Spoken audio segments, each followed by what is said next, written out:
मेरा नाम संगीता है, पेशे से मैं एक दाई हूँ।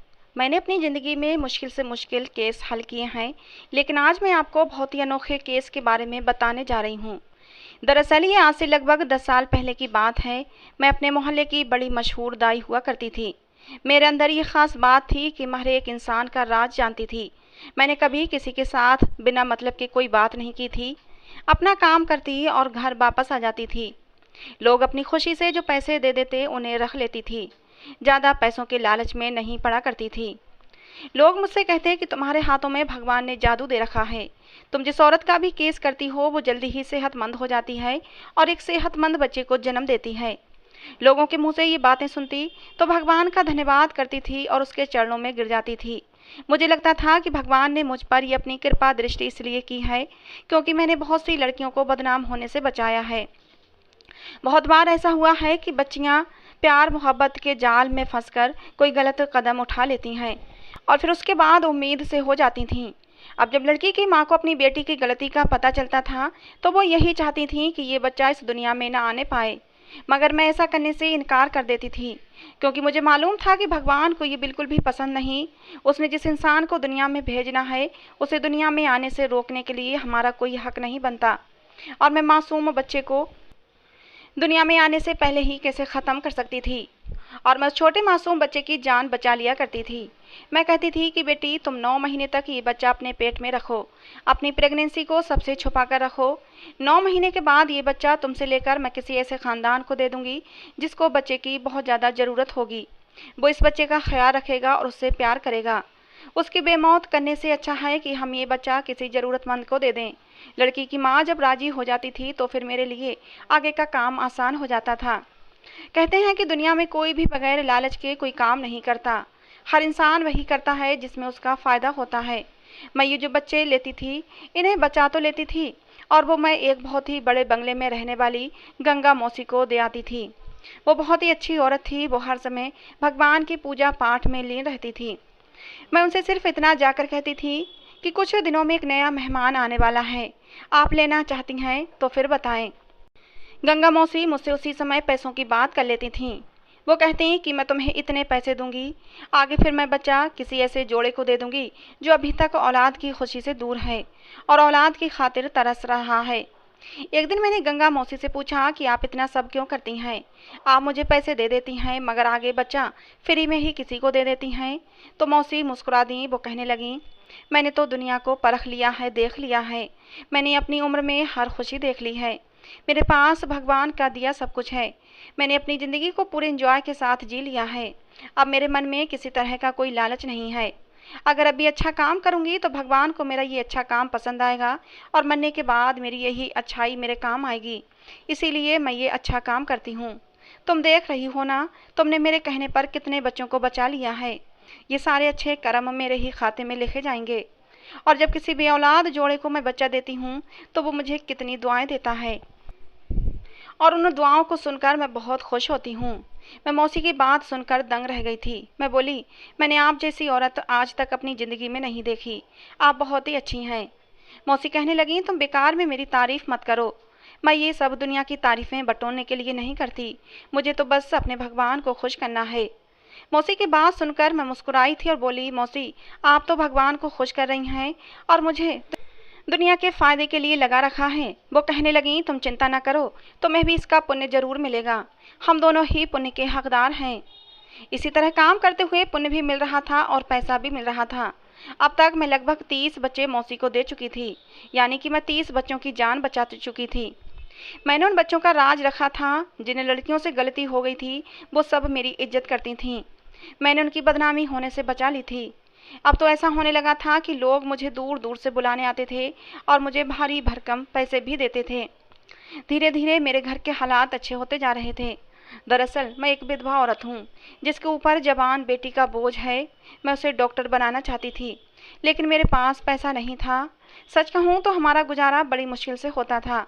अब जब मेरे पास ज़्यादा पैसे जमा होने लगे थे तो मुझे उम्मीद लग गई थी कि मैंने अपने बेटी के लिए जो सपना देखा है उसे एक न एक दिन ज़रूर पूरा करूँगी।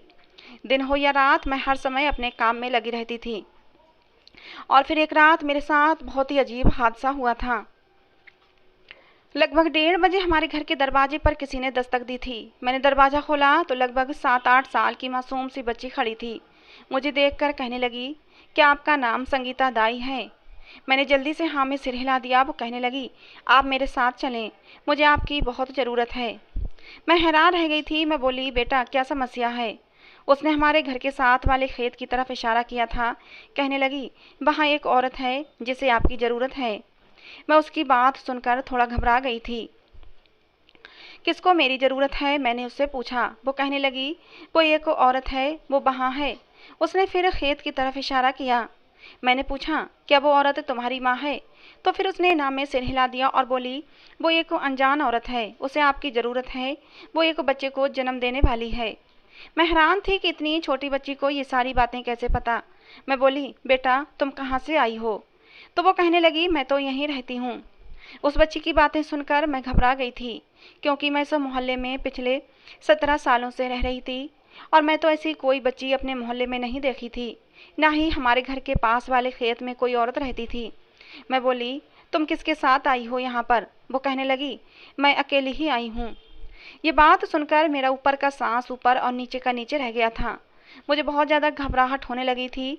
ऐसा लग रहा था जैसे ये बच्ची यहाँ पर खुद नहीं आई, बल्कि उसे यहाँ पर भेजा गया है। मैं कहने लगी कि मैं रात को कोई केस नहीं करती, मुझे माफ़ कर दो। इतना कहकर मैंने दरवाज़ा बंद कर लिया और जल्दी से अपने कमरे में आ गई थी। मैंने अपने कमरे का दरवाज़ा भी बंद कर लिया था। इस समय मुझे बहुत ज़्यादा डर लग रहा था। मैंने ऐसे बहुत से कहानी सुन रखी थी जहाँ पर जिन्नात अपने बच्चों की डिलीवरी करवाती हैं। मुझे यही लगा था ये कोई आम बच्ची नहीं है, ज़रूर ये मामला जिन्नात का मामला है। ये कैसे हो सकता है कि एक बच्ची जिसकी उम्र सिर्फ 7-8 साल है, रात के इस समय 1 बजे अकेली सड़कों पर घूम रही है। उसकी बात को मैं नहीं मान सकती थी। मैंने भगवान को याद करना शुरू कर दिया और ऐसे ही बैठे बैठे रात गुजर गई थी।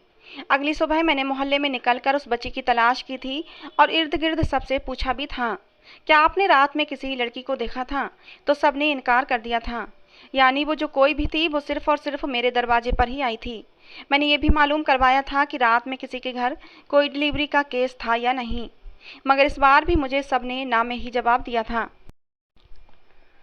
यानी हमारे मोहल्ले में इन दिनों किसी का भी केस होने वाला नहीं था। मैंने उस बच्ची वाली बात को नज़रअंदाज करने की कोशिश की थी, मगर वो तो मेरे दिलो दिमाग पर ही छा गई थी। मुझसे मोहल्ले वालों ने बार बार पूछा कि तुम किसके बारे में पूछताछ कर रही हो, मगर मैंने उनको कोई जवाब नहीं दिया था। मेरी हमेशा से ही आदत थी कि मैंने कभी किसी का कोई राज किसी को नहीं बताया था, तो अब भी मैं किसी को नहीं बता सकती थी। फिर मैं दिन भर अपने कामों में बिजी रही, यहाँ वहाँ अपने काम करने के लिए आती जाती रही। सारे दिन की थकावट के बाद मेरा शरीर दर्द से चूर हो रहा था।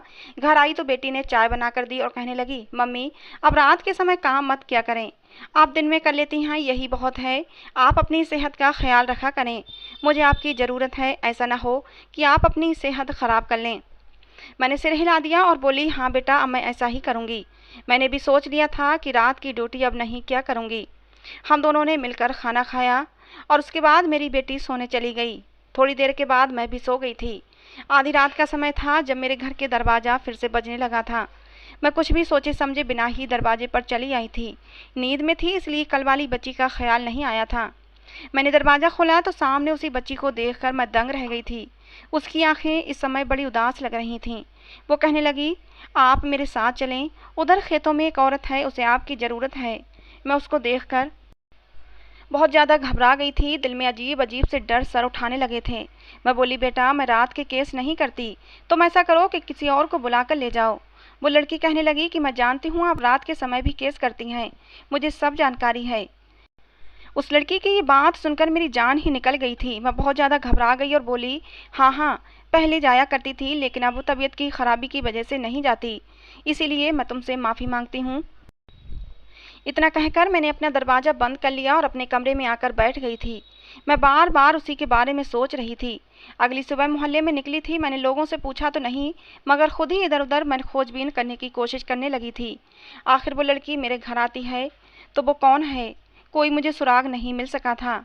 मैं अपने घर के पास वाले खेत में भी गई थी, वहाँ जाकर भी उस औरत को तलाश करने की कोशिश की थी, मगर वो मुझे नहीं मिली थी।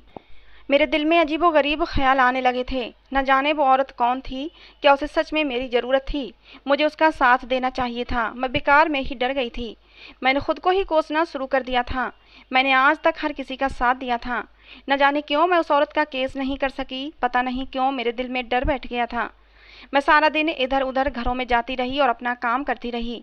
रात हुई तो फिर से वही लड़की मेरे घर के दरवाजे पर दस्तक देने लगी थी। आज ये तीसरी रात थी जब वो मेरे दरवाजे पर आई थी। मैंने दरवाज़ा खोला, वही लड़की मेरे सामने खड़ी थी। कहने लगी, आज तो आपको मेरे साथ चलना ही होगा। मैंने कुछ सोचकर उस लड़की से कहा, ठीक है तो मेरे घर आ जाओ, मैं चप्पल पहन लूँ, फिर तुम्हारे साथ चलती हूँ। मैं थोड़ी डरी हुई तो थी, मगर फिर भी मैं उस औरत का साथ देना चाहती थी। मैं उसका केस करना चाहती थी। मैं उसको इस तरह बेसहारा नहीं छोड़ सकती थी। मैंने कमरे में आकर देखा तो मेरी बेटी गहरी नींद सो रही थी। मैंने उसके माथे को चूमा और चप्पल पहनकर घर के बाहरी गेट पर ताला लगा दिया और उस बच्ची के साथ चल पड़ी। वो लड़की चुपचाप सी थी और मेरे आगे आगे चलती जा रही थी। मैं बोली, बेटा तुम लोग कहाँ के रहने वाले हो? तो उसने मेरी बात अनसुनी कर दी। मुझे लगा था कि मुझे उससे बात नहीं करनी चाहिए थी, इसलिए फिर मैं भी खामोश हो गई थी। फिर वो खेतों के बीचों बीच आगे बढ़ती जा रही थी। मैं भी उसके पीछे पीछे चली गई। वहां जाकर मुझे एक औरत के चीखने की आवाज़ें आने लगी थीं। वो दर्द से कराह रही थी और इसका यही मतलब था कि डिलीवरी का समय पास आ चुका है। मैं जल्दी से आगे बढ़ी थी। वो लड़की दर्द से तड़प रही थी। उसने मेरे सामने हाथ जोड़ दिए और कहने लगी, संगीता जी मुझ पर दया करो, मैं भी इंसान हूँ, मुझे यूँ बेसहारा मत छोड़ो। उसकी हालत देखकर मेरी आंखों में आंसू आ गए थे। मैंने उसके सर पर हाथ रखा और बोली, बेटी चिंता मत करो, मैं अब आ गई हूँ। मैंने भगवान का नाम लिया और अपना काम करना शुरू कर दिया। लगभग 1 घंटे के बाद उस लड़की ने एक बहुत ही प्यारी सी बच्ची को जन्म दिया था। उस बच्ची को देखकर वो छोटी लड़की जो मुझे बुलाने आई थी कहने लगी, वाह दीदी, ये तो बहुत ही कीमती है। ये सुनकर वो लड़की एकदम उठकर बैठी थी। उसकी आंखों में आंसू ही आंसू थे। उसने मेरे सामने हाथ जोड़ दिए और कहने लगी, भगवान के लिए आप मेरी बच्ची को अपने साथ ले जाएं, नहीं तो वो लोग इसे बेच देंगे। इसे जिल्लत भरी जिंदगी गुजारने पर मजबूर मत करें। मैं उसका अच्छा फ्यूचर चाहती हूँ। मुझे मालूम है कि आप एक अच्छी औरत हैं, इसीलिए मैंने आपसे अपना केस करवाया है। मैं बोली, बेटा तुम्हारा क्या नाम है और कहाँ की रहने वाली हो? वो कहने लगी, मेरा नाम कविता है और मैं यहाँ से बहुत दूर रहती हूँ। बस अब आप मुझसे और ज़्यादा सवाल जवाब मत करें, मेरी बच्ची को संभालें।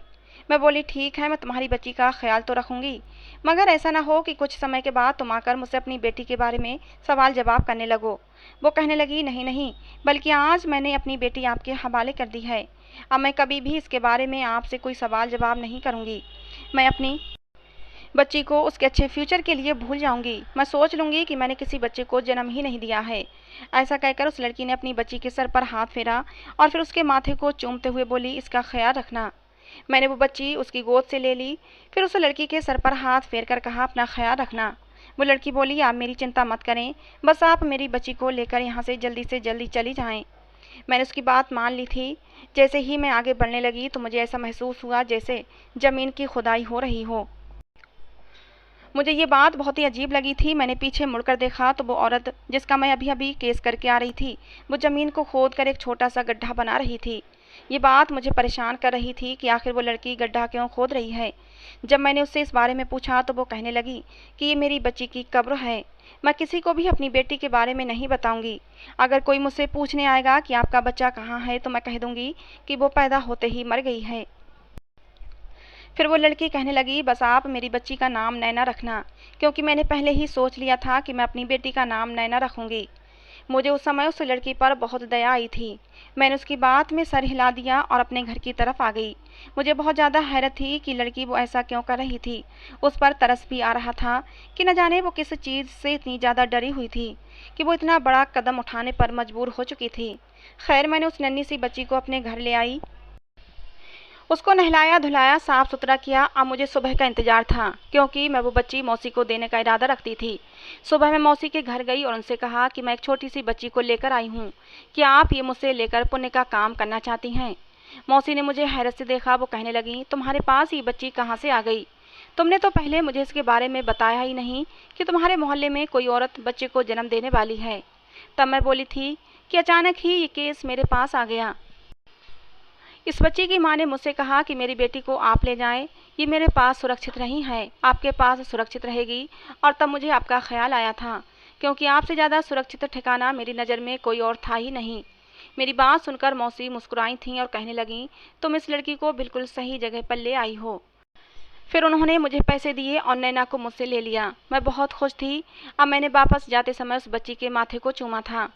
मेरे दिल में यही ख्याल था कि ये प्यार मैं उसकी माँ की तरफ से उस बच्ची को दे रही हूँ, जो उसे गले से लगाकर प्यार भी नहीं कर सकती थी। इस दुनिया में ये सब अब आम हो गया है। इंसान मजबूरी के हाथों न जाने क्या कुछ कर देता है।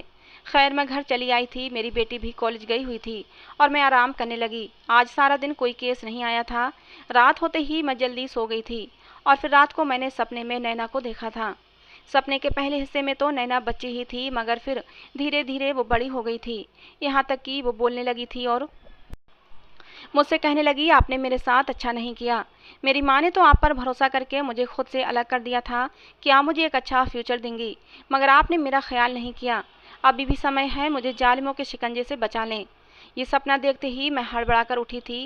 मेरा पूरा शरीर पसीने से भीग चुका था। मैंने पहले तो कभी ऐसा सपना नहीं देखा था। न जाने आज ये सब कुछ क्या हुआ था। मैंने तो पहले भी बहुत सी लड़कियां मौसी के पास छोड़कर आई थी।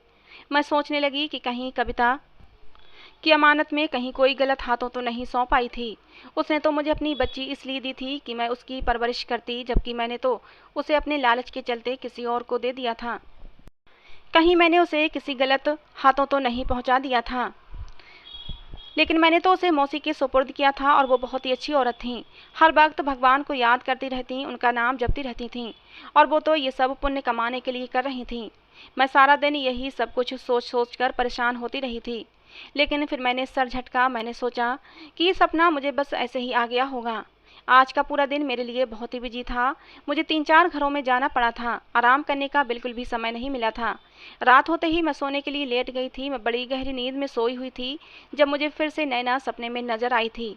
वो एक बार फिर से मुझे दिखाई दी थी और वो रो रही थी, तड़प रही थी और मुझसे विनती कर रही थी कि भगवान के लिए मुझे जालिमों के शिकंजे से बचा लें।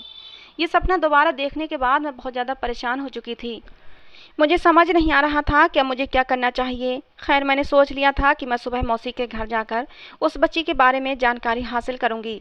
और फिर सुबह होते ही सबसे पहले मैंने अपने सारे कामकाज छोड़कर मौसी के घर चली आई थी। वो मुझे देखकर मुस्कुराई और कहने लगी, खैरियत तो है संगीता, तुम इतनी सुबह सुबह मेरे घर कैसे आ गई हो?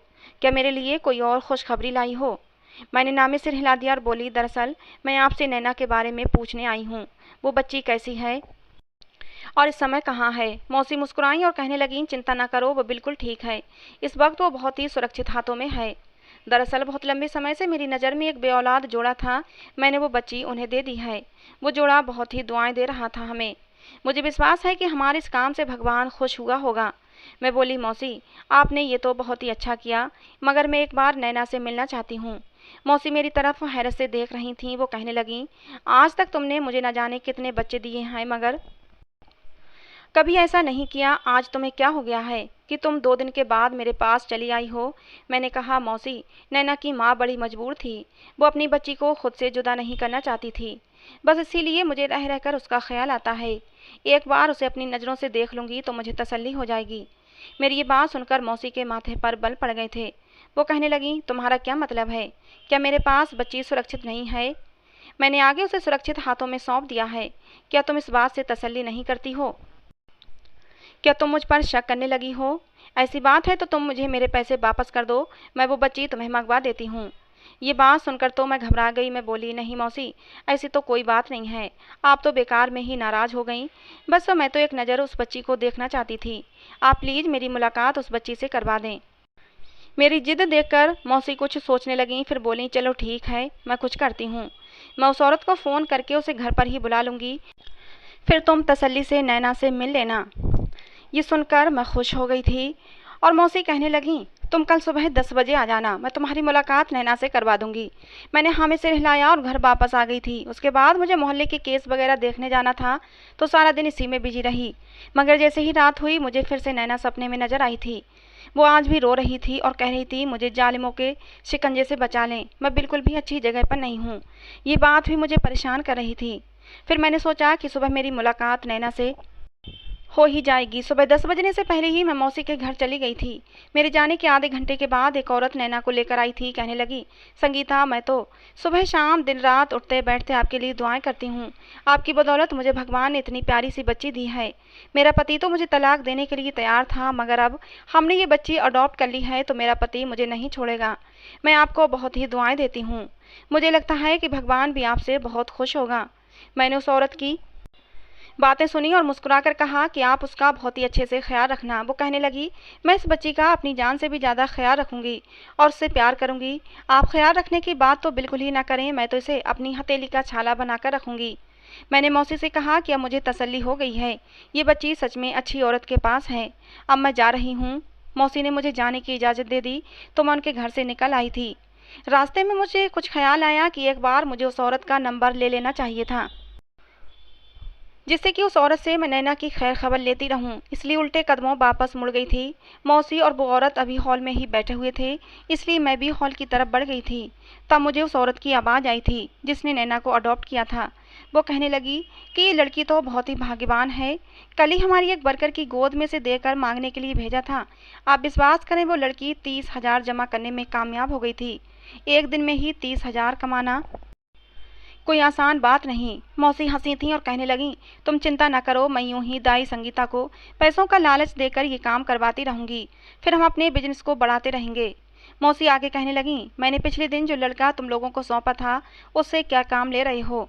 तो वो औरत कहने लगी, उस बच्चे को एक औरत की गोद में देकर उस औरत से हम अपना माल दूसरे शहर में भेजते हैं।